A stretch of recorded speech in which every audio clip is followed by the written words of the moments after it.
Dear friends, आप सभी का वेलकम है आपके अपने YouTube चैनल तनु क्लासेस में। दोस्तों हम लोग पढ़े थे क्लास 12 फिजिक्स का फर्स्ट चैप्टर जिसका नाम है वैद्युत आवेश तथा क्षेत्र। उसी का दोस्तों आज लेके आए हैं पार्ट 3। इससे पहले हम लोगों ने पार्ट 1 और पार्ट 2 कवर कर लिया है और पार्ट 3 है और हो सकता है ये लास्ट पार्ट हो। ठीक है, तो दोस्तों आप लोगों को मालूम होगा हम लोग कर रिवीजन क्लास यानी कि क्रैश कोर्स, जहां पर आपको दोस्तों पूर्ण रूप से सभी पॉइंट को बताया जाता है, एक भी पॉइंट को छोड़ा नहीं जाता है। तो चलिए हम लोग फटाफट 1-2 मिनट में रिवीजन कर लेते हैं हम लोगों ने क्या क्या पढ़ा था पिछले लेक्चर में, फिर उसके बाद जो है आपका चैप्टर को शुरू करेंगे। ठीक है, और प्लीज अगर आप लोग बाद में आते हैं देखते हो तो प्लीज रिवीजन करके जरूर आइए ताकि आपको जो चीजें हैं वो अच्छे से समझ में आएंगी। ठीक है दोस्तों, पार्ट 1 पार्ट को नहीं देखें प्लीज उसको भी देखिएगा, उसका लिंक आपको डिस्क्रिप्शन पे मिल जाएगा या फिर प्लेलिस्ट पे मिल जाएगा। चलिए तो विद्युत क्षेत्र के बारे में पढ़ लेते हैं। आपको मालूम होगा बहुत इंपॉर्टेंट था, हम लोगों ने विद्युत क्षेत्र रेखा यानी कि इलेक्ट्रिक फील्ड लाइंस के बारे में बहुत मजे के साथ पढ़ा था। कूलम्ब्स लॉ, जी हाँ दोस्तों बहुत इंपॉर्टेंट है, इसके बारे में भी हम लोगों ने आपको डिटेल्स में बताया था, आपको डायमेंशन निकालने के लिए इसी वीडियो में सिखाया था पार्ट 2 में। ठीक है, कोई भी डायमेंशन अगर आप निकालेंगे विमाएं निकालेंगे तो आराम से निकाल सकते हैं। वैद्युत फ्लक्स के बारे में बताया था, वैद्युत फ्लक्स के बारे में आज भी हम लोग बात करेंगे। गॉसियन सरफेस के बारे में आज की वीडियो में बात करेंगे।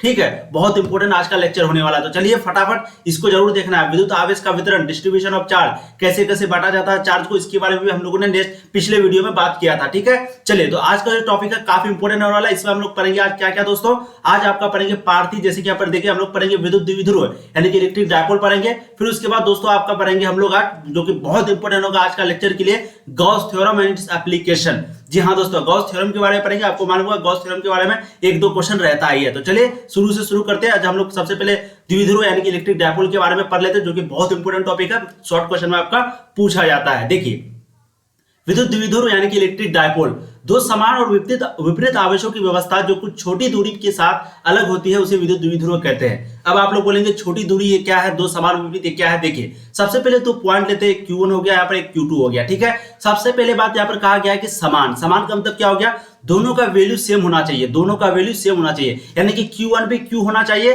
तो Q2 भी Q होना चाहिए। बट दोनों का जो आवेश है यानी कि जो चार्ज है वो विपरीत होना चाहिए, यानी कि ये प्लस प्लस नहीं होना चाहिए, माइनस माइनस नहीं होना चाहिए, ये सिर्फ प्लस और माइनस होना चाहिए, या तो प्लस माइनस या फिर माइनस प्लस। जैसे कि आप यहाँ पर देखिए यहाँ माइनस है तो यहाँ पर प्लस है, लेकिन चार्ज का जो वैल्यू है यहाँ पर भी Q है, यहाँ पर भी Q है। मतलब अगर यहाँ पर 10 कूलम रहेगा तो यहाँ पर भी 10 कूलम रहेगा, यहाँ पर अगर 12 कूलम रहेगा तो यहाँ पर भी 12 कूलम रहेगा, लेकिन फर्क इतना है कि यहाँ पर सिर्फ माइनस में 12 कूलम रहेगा, यहाँ पर प्लस में रहेगा। ठीक है, तो दो समान और विपरीत आवेश और इन दोनों के बीच की कुछ दूरी हो, इसी को विद्युत द्विध्रुव कहते हैं। अब दूरियों के बीच की जो दूरी है उसको हम लोग बोलते हैं द्विध्रुव लंबाई यानी कि डायपोल लेंथ, जिसको हम लोग 2a से डिनोट करते हैं। किससे डिनोट करते हैं, 2a से। 2a, ए जो है यहाँ पर आपका डिस्टेंस हो गया, 2 जो है वो दुगुना का प्रतीक है, तो द्विध्रुव लंबाई को हम लोग डायपोल लेंथ को हम लोग 2a से डिनोट करते हैं। तो समझ में आपको आ गया कि दो समान और विपरीत आवेशों की व्यवस्था जो कुछ छोटी दूरी के साथ अलग होती है विद्युत द्विध्रुव कहलाती है। फिर आगे देखिए, जहां पर आपका अगर फॉर्मूला देखेंगे, यहाँ पर अगर डिस्टेंस देखेंगे तो उसको हम लोग 2a से डिनोट करते हैं। फॉर्मूला देखेंगे तो P बराबर क्या हो गया, Q इंटू 2a।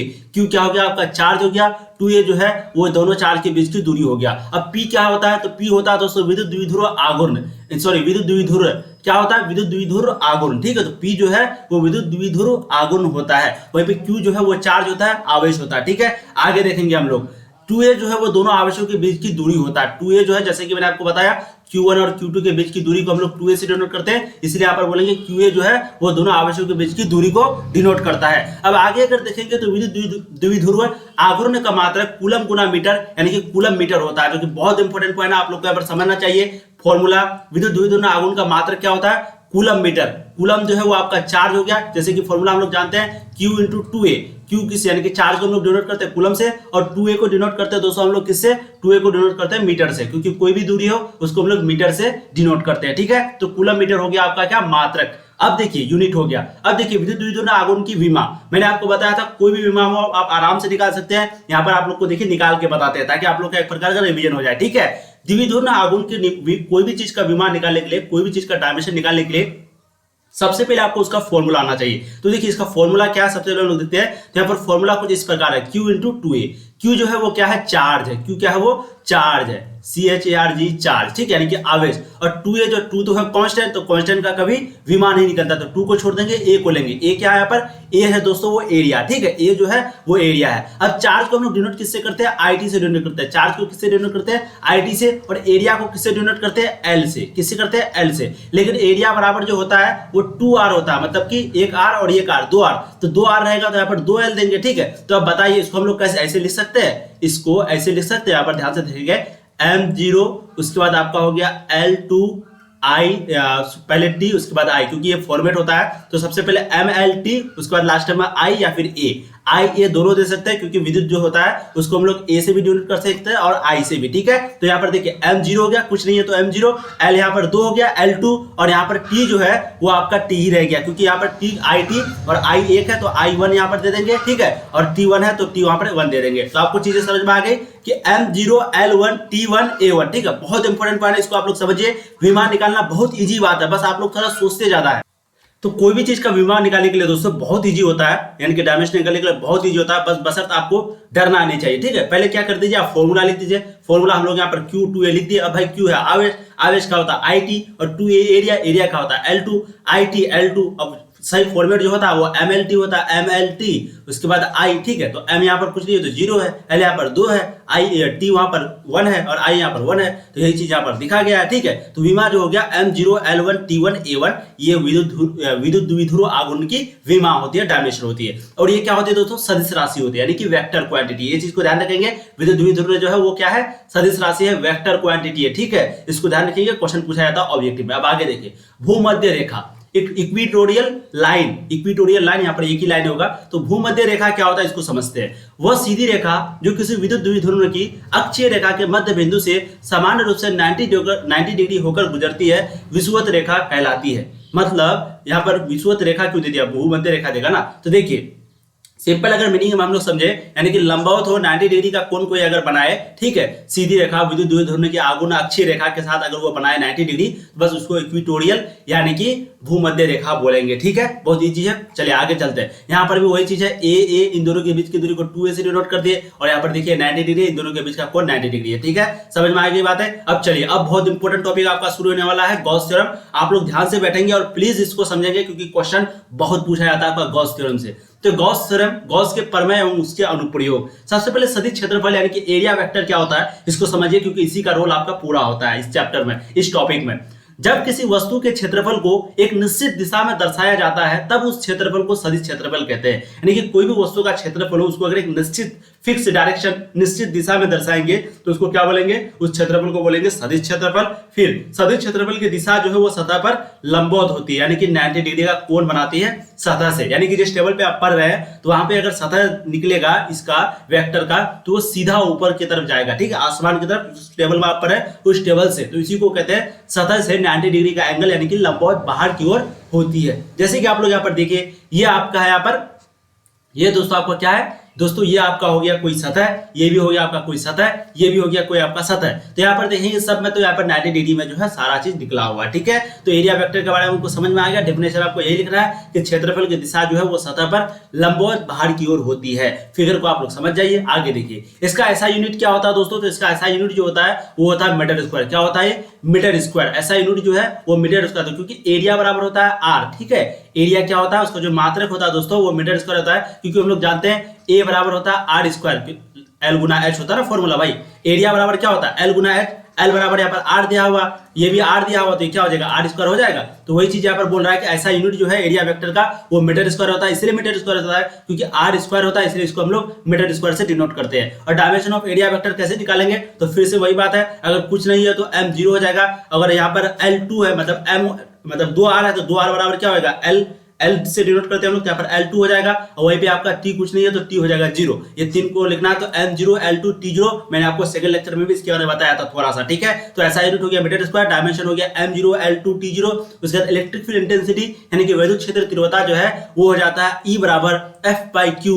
हमने आपको बताया था फॉर्मूला की, इसको शॉर्ट फॉर्म में एक F/Q भी लिख सकते हैं, या फिर 1/4πε0 Q/r² भी लिख सकते हैं, जो भी आपको यहाँ पर काम देने वाला, ठीक है। तो E बराबर F/Q भी लिख सकते हैं, या फिर 1/4πε0 Q/r²। आगे देखिए, इसका जो ऐसा यूनिट है किसके बारे में बात कर रहे हैं, ये बात कर रहे हैं हम लोग यहाँ पे इलेक्ट्रिक फील्ड इंटेंसिटी का, यानी कि विद्युत क्षेत्र तीव्रता का, कि इसका जो ऐसा यूनिट होता है दोस्तों वो हो जाता है आपका मात्रक होता है न्यूटन पर कूलम, क्योंकि F यानी कि फोर्स का होता है न्यूटन और Q यानी चार्ज का होता है कूलम। तो यहाँ पर हो जाएगा न्यूटन पर कूलम, या फिर उसी को हम लोग वोल्ट पर मीटर भी लिखते हैं। तो दोनों होता है इलेक्ट्रिक फील्ड इंटेंसिटी का, विद्युत क्षेत्र तीव्रता का, दोनों यहाँ पर ऐसा यूनिट होता है। ऑब्जेक्टिव में पूछा जाता है MCQ में, आप लोग इस चीज को ध्यान देंगे। अब देखिए इलेक्ट्रिक फ्लक्स मैंने आपको पहले भी बताया था सेकंड लेक्चर में, थोड़ा सा रिवीजन कर लेते हैं क्योंकि इससे आपको काम देने वाला है। ठीक है, किसी सतह से लंबवत दिशा में पास होने वाले कुल वैद्युत क्षेत्र रेखाओं की संख्या को उस सतह का वैद्युत फ्लक्स कहते हैं। इसे हम लोग फाई से डिनोट करते हैं, सूचित करते हैं। तो क्या बोल रहा है कि कोई सतह से लंबवत दिशा में यानी कि 90 डिग्री का एंगल सबसे पहले बनाए और कुल वैद्युत क्षेत्र जितना भी वैद्युत क्षेत्र पास होता है उसी की सतह का वैद्युत फ्लक्स कहते हैं। आगे देखिए ये चीज आपको समझ में आ जाएगा।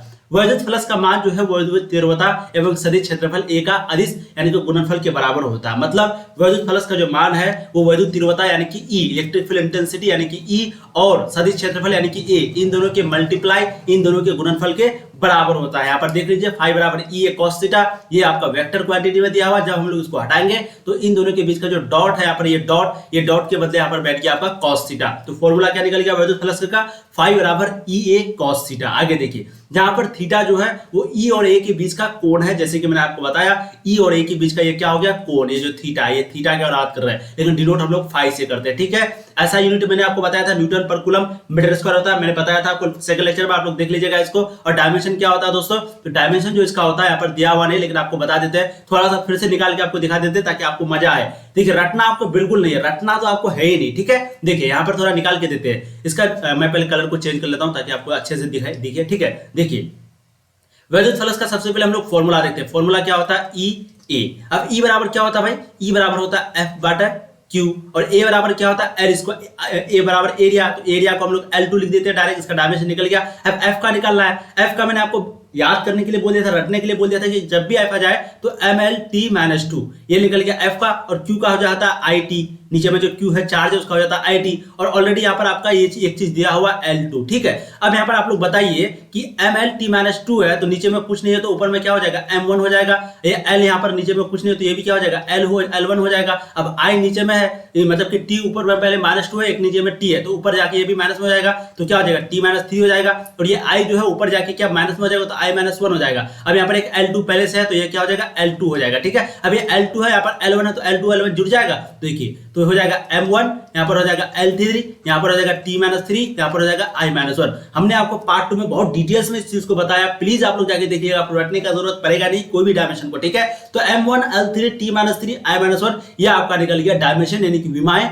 किसका, इलेक्ट्रिक फ्लक्स का, वैद्युत फ्लक्स का। ठीक है, वैद्युत फ्लक्स जो है वो अदिश राशि होता है, ध्यान देंगे वैद्युत फ्लक्स क्या होता है, अदिश राशि होता है, स्केलर क्वांटिटी होता है। अब ये दोनों मैंने आपको बताया था कि अगर थीटा 0 डिग्री होगा तो cos थीटा की जगह 0 डिग्री रखेंगे तो cos 0 डिग्री का मान होता है 1, तो यहाँ पर E निकल जाएगा। ठीक है, इसका मतलब क्या होगा, इलेक्ट्रिक फील्ड लाइन जो है वो परपेंडिकुलर है। वहीं पे अगर थीटा 90 डिग्री हो जाएगा तो यहाँ पर cos 90 डिग्री का मान 0 हो जाएगा, तो फाई जो है यानी कि वैद्युत फ्लक्स जो है वो 0 हो जाएगा। तो इसका मतलब क्या हो गया कि इलेक्ट्रिक फील्ड लाइन जो है वो पैरेलल है यानी कि समांतर है सरफेस से। ठीक है, जैसे कि यहाँ पर देखिए समांतर है, तो चीजें आपको मैंने आपको बहुत अच्छे से बताया था। अब आगे देखिए यहाँ पर आपको दोस्तों समझ में आ गया वैद्युत फ्लक्स, मेरे सेकंड लेक्चर में आपको बताया था, यहाँ पर भी थोड़ा सा रिवीजन हो गया क्योंकि ये आपका काम आने वाला है। अब अगर यहाँ पर आप देखेंगे गॉस थ्योरम बहुत इंपॉर्टेंट है, स्टेटमेंट सबसे पहले देखते हैं गॉस थ्योरम होता क्या है। तो किसी बंद सतह का कुल इलेक्ट्रिक फ्लक्स उसके अंदर उपस्थित कुल आवेशों के बीच के गणितीय योगफल का 1/ε0 होता है। अब यहाँ पर दो चीज को ध्यान देने के लायक है कि उसके अंदर के उपस्थित कुल आवेश यानी कि टोटल आवेश,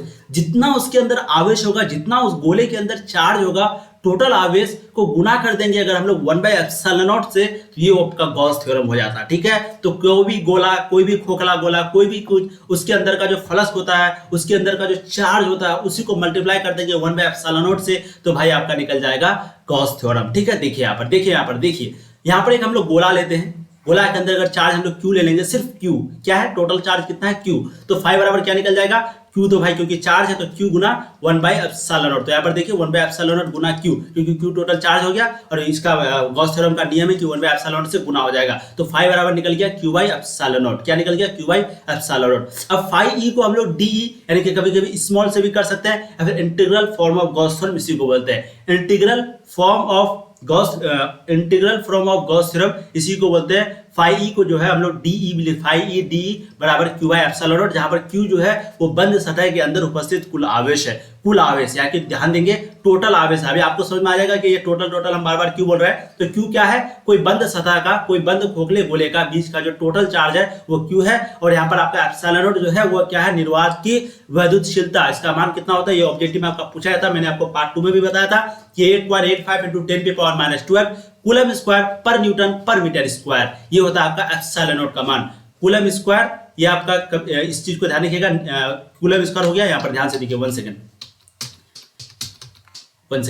यहाँ पर देखिए कूलम स्क्वायर हो गया, उसके बाद यहाँ पर हो गया न्यूटन पर मीटर स्क्वायर, ठीक है, न्यूटन पर मीटर स्क्वायर। तो कुछ इस प्रकार के भी लिखा जाता है, ये आपका डैश दिया हुआ है, या फिर कभी इस प्रकार भी लिखा जाता है। तो एप्सिलॉन नॉट का जो है ये मान हो गया, क्यू जो है वो बंद सतह के अंदर की कुल आवेश हो गया, और इसका फॉर्मूला हो गया फाई बराबर 1 bye epsilon not into Q, ठीक है, या फिर Q by epsilon naught. Q जो है वो टोटल चार्ज है। अब देखिए एक्सप्लेनेशन, यदि किसी क्लोज सरफेस में इतना चार्ज है, एक Q1 चार्ज, एक Q2 चार्ज, एक Q3 चार्ज, एक प्लस Q4, एक माइनस Q5, तो अब आप बताएंगे कि इसका जो वैद्युत फ्लक्स होगा तो कितना होगा। तो दोस्तों जैसे कि मैंने आपको बताया था कि भाई चार्ज जो है वो टोटल होता है कि उस गोले के अंदर जितना चार्ज होता है उसको गुना कर देंगे 1 बाई एप्सिलॉन नॉट से। अब अगर यहाँ पर आप लोग वैद्युत फ्लक्स बराबर निकालेंगे, फाई यहाँ पर दे देंगे, ठीक है, वैद्युत फ्लक्स बराबर निकालेंगे तो एक चीज तो हम लोग जानते हैं 1 बाई एप्सिलॉन नॉट से मल्टीप्लाई होगा, और चार्ज जो है टोटल चाहिए, यानी कि जो Q है ये क्या चाहिए, टोटल चाहिए। तो अगर आप इस चीज को और आगे लेके जाएंगे तो 1 बाई एप्सिलॉन नॉट हो गया गुना Q हो गया। अब Q क्या है, ये चार्ज है। अब चार्ज को हम लोग को साइन के साथ उठाना पड़ेगा, ये Q1 है तो Q1 का मतलब क्या हो गया, प्लस Q1, तो इसको Q1 ही रहने देते हैं। फिर आपका यहाँ हो जाएगा प्लस,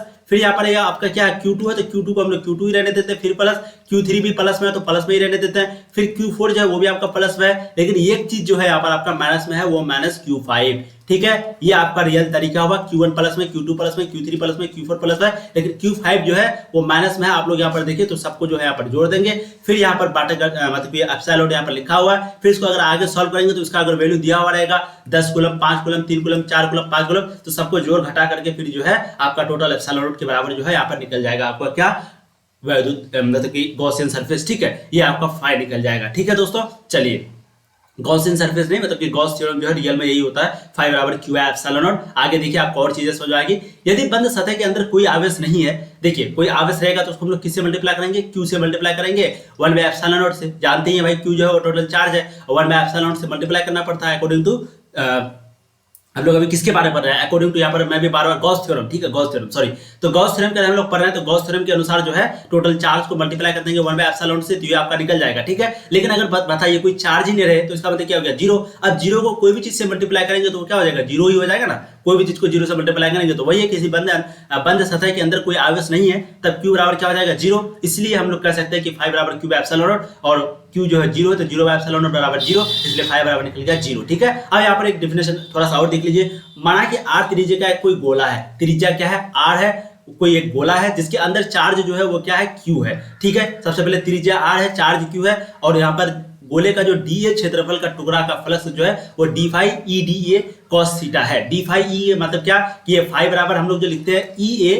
फाई बराबर ई ए लिखते हैं, तो इसी का इंटीग्रल फॉर्म जो है हम लोग लिख सकते हैं डी फाई। तो यहाँ पर ई जो है कुछ नहीं होगा, लेकिन एरिया जो है वो छोटा हो जाएगा, तो ये इस तरीके से लिख सकते हैं, इसको हम लोग इंटीग्रल फॉर्म बोलते हैं, ठीक है। तो गोले का डी ए क्षेत्रफल, अगर यहाँ पर सोल्यूशन देखेंगे तो डी बराबर क्या हो गया, Q by 4 by epsilon not D बटा आर स्क्वायर। ये कहां से आया, तो दोस्तों जैसे कि मैंने आपको बताया था फाई बराबर होता है, क्या होता है फाई बराबर दोस्तों, फाई बराबर आपका होता है ई ए, क्या होता है फाई बराबर ई ए। अब यहाँ पर ई नहीं, फाई बराबर, सॉरी, अभी मैंने आपको बताया यहाँ पर वो फाई बराबर वैद्युत फ्लक्स में है, लेकिन यहाँ पर क्या फाई बराबर दोस्तों है आपका क्यू बटा एप्सिलॉन नॉट, क्यू बटा एप्सिलॉन नॉट इनटू ए, ठीक है। ए हो गया आपका यहाँ पर एरिया, तो वही चीज यहाँ पर है क्यू बाई एप्सिलॉन नॉट, तो Q by epsilon not 4 by epsilon not D R square. अब यहाँ पर आप लोग बहुत कोई बोलेंगे ये 4 पाई कहां से आ गया, डी ए कहां गया, तो देखिए कॉन्सेप्ट है जो कि आपको यहाँ पर नहीं पढ़ाया गया है, और वो आपको पढ़ना भी नहीं, सॉलिड एंगल कभी पूछा नहीं जाता। बस आप लोग को ध्यान ये रखना है कि डी ए बटा आर स्क्वायर बराबर जो है डी पाई होता है, डी ए बटा आर स्क्वायर बराबर होता है डी पाई। तो यहाँ पर 1/4 पाई एप्सिलॉन नॉट की जगह हम लोग कुछ भी लिख सकते हैं, डी ए बटा आर स्क्वायर कुछ भी हम लोग लिख सकते हैं, ठीक है।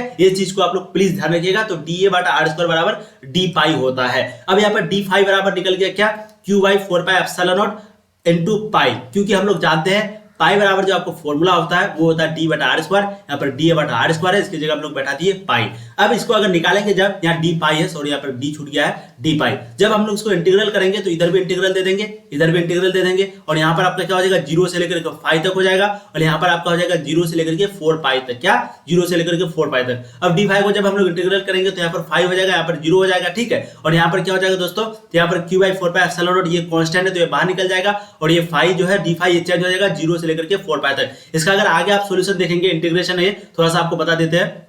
देखिए यहाँ पर सॉल्यूशन हम आपको बता देते हैं, यहाँ पर ऊपर में फाई है तो यहाँ पर दे देंगे फाई माइनस यहाँ पर जीरो है तो यहाँ पर दे देंगे आपका जीरो। ठीक है, ये हो गया। बराबर में देंगे क्यू बटा 4πε0 कांस्टेंट है तो क्यू बाई 4πε0 जो हम लोग बाहर निकाल दिए हैं। उसके बाद इधर आपका करेंगे क्या कि पाई की जगह 4 पाई है तो 4 पाई दे देंगे। ठीक है, यहाँ पर माइनस जीरो नीचे जीरो है तो यहाँ पर जीरो दे देंगे। कुछ इस प्रकार का सोल्यूशन होगा।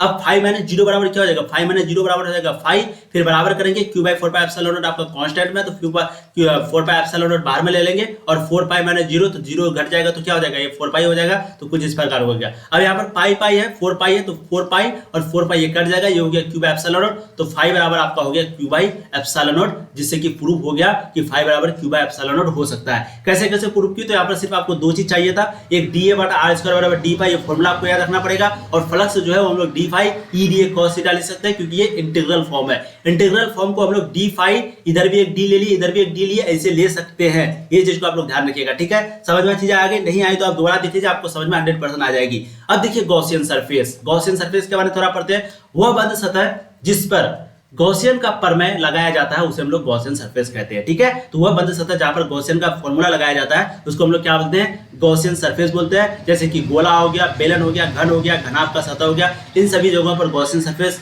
का फॉर्मूला लगाया जाता है, प्रमेय लगाया जाता है, थ्योरम लगाया जाता है, उसी को हम लोग गॉसियन सरफेस बोलते हैं। आगे देखिए, जहां पर भी लगाया जाए उसको गॉसियन सरफेस। इसको अगर आप लोग ध्यान से देखेंगे, स्पेशल केस यहाँ पर है, स्पेशल केस आप लोगों के लिए ले रहे हैं। बिंदु गोले के सतह पर अगर हो r बराबर कैपिटल R कर देंगे तो यहाँ पर क्या हो जाएगा दोस्तों, 1/4πε0 क्यू बटा आर स्क्वायर। इलेक्ट्रिक फील्ड बराबर क्या निकल जाएगा, वैद्युत क्षेत्र तीव्रता क्या निकल जाएगा, 1/4πε0 क्यू बटा आर, यहाँ पर कैपिटल में दिया हुआ, आर यहाँ पर कैपिटल में, इसलिए यहाँ पर आर स्क्वायर लिख देते थे। नहीं तो अगर स्मॉल में रहता तो स्मॉल यानी कि स्मॉल आर स्क्वायर कर देते। ठीक है, तो ये आपका किसी गोले पर सतह पर हो अगर r बराबर कैपिटल R तो इलेक्ट्रिक फील्ड जो है आपका निकलेगा, यानी कि वैद्युत क्षेत्र तीव्रता निकलेगा 1/4πε0 q अपॉन r स्क्वायर। अब यदि पॉइंट आवेशित गोले के अंदर हो, यदि पॉइंट आवेशित गोले के अंदर हो तो अकॉर्डिंग टू गॉसियन थ्योरम यहाँ पर आपका हो जाएगा 5 बराबर क्यू बाई एप्सिलॉन नॉट और ई ए बराबर cos थीटा, ई ए cos थीटा बराबर 0 बाई एप्सिलॉन नॉट 0। ठीक है, तो आवेशित गोले के अंदर हो, यानी कि पॉइंट जो है अगर आवेशित गोले के अंदर होगा तो गॉसियन सरफेस थ्योरम के अनुसार क्या होगा भाई, 5 बराबर Q by epsilon not formula होता है। अब 5 बराबर होता है ई ए cos थीटा, वैद्युत फ्लक्स के अनुसार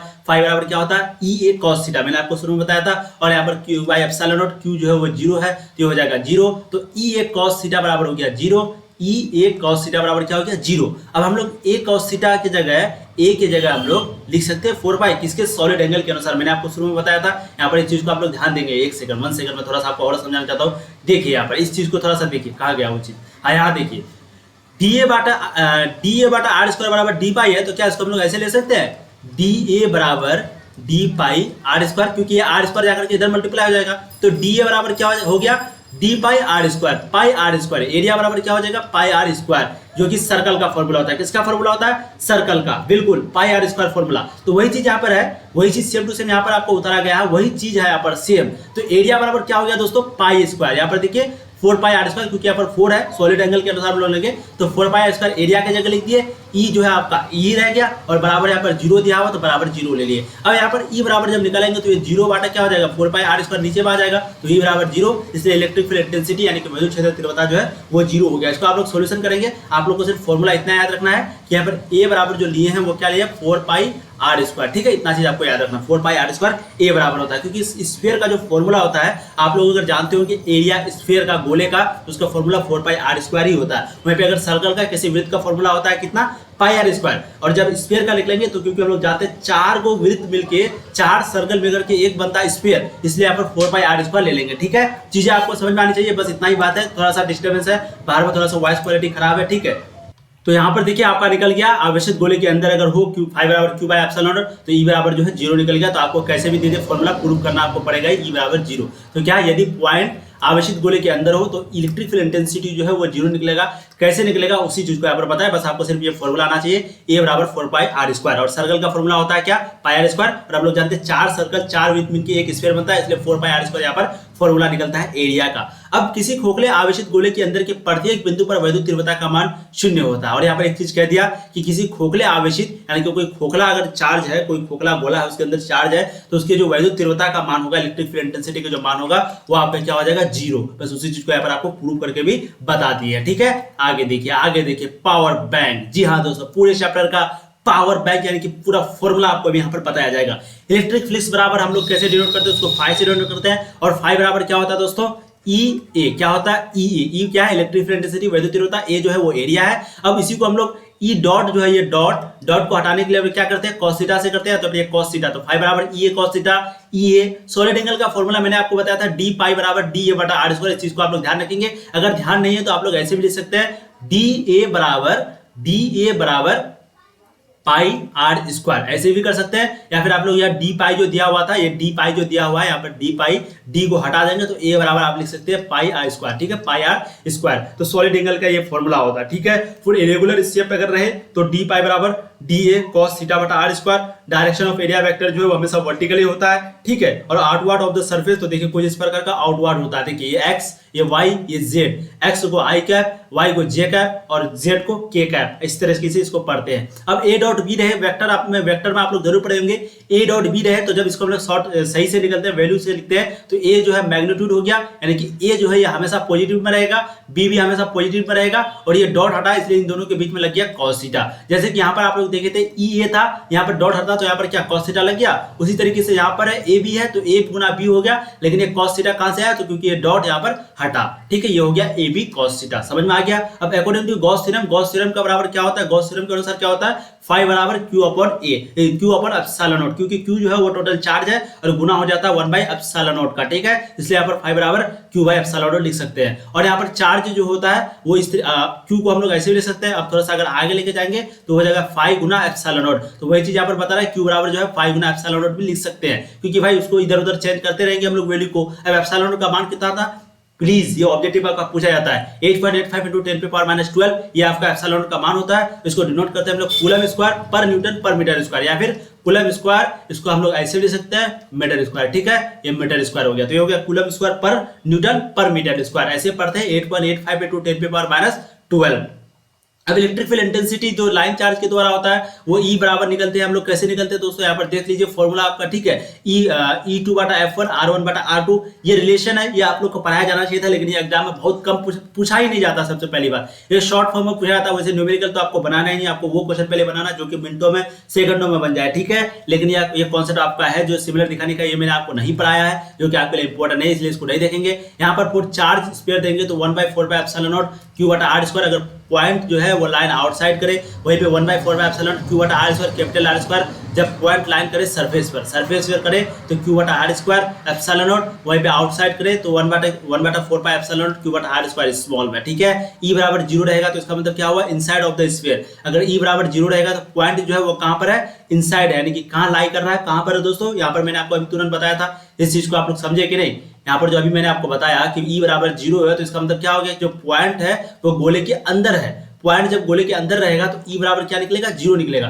तो वही चीज यहाँ पर बता रहा है कि if point line inside of sphere, तो ई बराबर जो यहाँ पर 0 हो जाएगा। वहीं पे ओनली चार्जेस सीट प्लेट ई बराबर सिग्मा बाय एप्सिलॉन नॉट, क्या है, सिग्मा है, यहाँ पर 6 लिख दिया गया है। तो चार्ज अगर सीट प्लेट के अंदर रहे तो सिग्मा बाय एप्सिलॉन नॉट होता है, चार्ज अगर थिन चार्ज में रहे, शीट में रहे, तो यहाँ पर होता है सिग्मा बाय 2 एप्सिलॉन नॉट, जो कि आपके लिए कतई इंपॉर्टेंट नहीं है, ठीक है। इसको सिर्फ आप ध्यान रखिए, चार्ज अगर सीट में रहे तो वहां पर होता है सिग्मा बाय 2 एप्सिलॉन नॉट है। सिग्मा को हम लोग ऐसे भी डिनोट करते हैं, कैसे, ऐसे, ठीक है, सिग्मा को ऐसे भी डिनोट करते हैं 6 के जैसा, तो हो गया 2 बाय एप्सिलॉन नॉट। वहीं पे चार्ज अगर यहाँ पर आपका सीट प्लेट के अंदर रहे, ठीक है, सीट प्लेट के अंदर, तो हो जाता है सिग्मा बाय एप्सिलॉन नॉट, ठीक है। तो चैप्टर जो है यहाँ का आपका ऐड होता है। अब इसके बाद इस चैप्टर का जो ऑब्जेक्टिव क्वेश्चन बनता है, एमसीक्यू बनता है, उसको कराया जाएगा, फिर इसका सब्जेक्टिव क्वेश्चन को कराया जाएगा, फिर आपका सेकंड चैप्टर शुरू किया जाएगा। तो उम्मीद करता हूं दोस्तों आपको बहुत मजा आया होगा। अगर आप लोग पार्ट 1 पार्ट 2 दे देंगे, प्लीज मैं रिक्वेस्ट करूंगा पार्ट 1 पार्ट 2 देखिएगा। और अगर दोस्तों आपको सच में लगा होगा कि यहाँ पर कुछ हो रहा है, क्योंकि दोस्तों आप लोगों के लिए बहुत ज्यादा ही मेहनत चल रही है पीडीएफ बनाने में, नोट्स बनाने में, क्योंकि दोस्तों एक स्टूडेंट जो मेरा नोट्स है वो सीमित में है, लेकिन आप लोगों को पढ़ाने के लिए कुछ एक्स्ट्रा चीजें, फिर शॉर्ट नोट्स। सबसे पहले अगर सब कुछ पढ़ाना होता तो हमको कोई टेंशन नहीं होता, लेकिन शॉर्ट नोट्स पढ़ाने में बहुत दिक्कत होती है, क्योंकि आपको जैसे आप यहीं पे देखिए एक सॉलिड एंगल वाला फॉर्मूला आ गया, तो अब सॉलिड एंगल का पूरा आपको कॉन्सेप्ट बताएंगे तो बहुत टाइम लग जाएगा, लेकिन आपको अब सिंपली फॉर्मूला में हमको बताना पड़ा, क्योंकि इसका फॉर्मूला जो है ए बराबर होता है 4 पाई आर स्क्वायर, ठीक है। तो ए बराबर पाई आर स्क्वायर सॉलिड एंगल का फॉर्मूला होता है, कैसे कैसे होता है मैंने आपको बताया। तो ये चीज जो है बहुत इंपॉर्टेंट है, इसलिए प्लीज आप लोग चैनल को सब्सक्राइब कीजिएगा। बहुत मेहनत आप लोगों के लिए चल रही है, पूरा सिलेबस आपका खत्म होगा। आप लोग वीडियो को शेयर कर दीजिएगा, वीडियो को लाइक कर दीजिएगा, पसंद आए तो चलिए फिर मिलेंगे वीडियो में, तब तक के लिए जय हिंद, पढ़ाई करते रहिए, ऑल द वेरी बेस्ट।